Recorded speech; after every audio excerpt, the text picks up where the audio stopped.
حضرت ابو سعید خدری رضی اللہ عنہ سے روایت ہے کہ حضرت معاویہ رضی اللہ عنہ نے فرمایا، رسول اللہ صلی اللہ علیہ وسلم اپنے صحابہ کے ایک حلقے پر تشریف لائے اور فرمایا، کیسے بیٹھے ہو؟ انہوں نے کہا کہ ہم بیٹھے ہیں، اللہ تعالیٰ سے دعائیں کر رہے ہیں اور اس کی تعریف کر رہے ہیں کہ اس نے ہمیں اپنے دین کی طرف رہنمائی فرمائی اور آپ کو بھیج کر ہم پر احسان فرمایا۔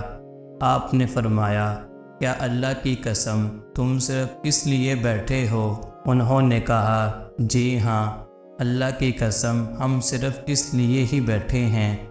آپ نے فرمایا، میں نے تم سے کسی شک وغیرہ کی بنا پر قسم نہیں لی، بلکہ بات یہ ہے کہ جبرائیل علیہ السلام میرے پاس آئے اور مجھے بتایا کہ اللہ تعالیٰ تمہاری وجہ سے فرشتوں کے سامنے فخر کر رہے ہیں کہ یہ میری مخلوق ہے۔ حضرت عائشہ رضی اللہ عنہا سے روایت ہے کہ رسول اللہ صلی اللہ علیہ وسلم نے فرمایا، اللہ تعالیٰ کے نزدیک سب سے ناپسندیدہ اور قابل نفرت شخص وہ ہے جو سخت ضدی اور جھگڑالو ہے۔ دوستو، اللہ تعالیٰ ہمیں بھی ان احادیث پہ عمل کرنے کی توفیق عطا فرمائے، آمین۔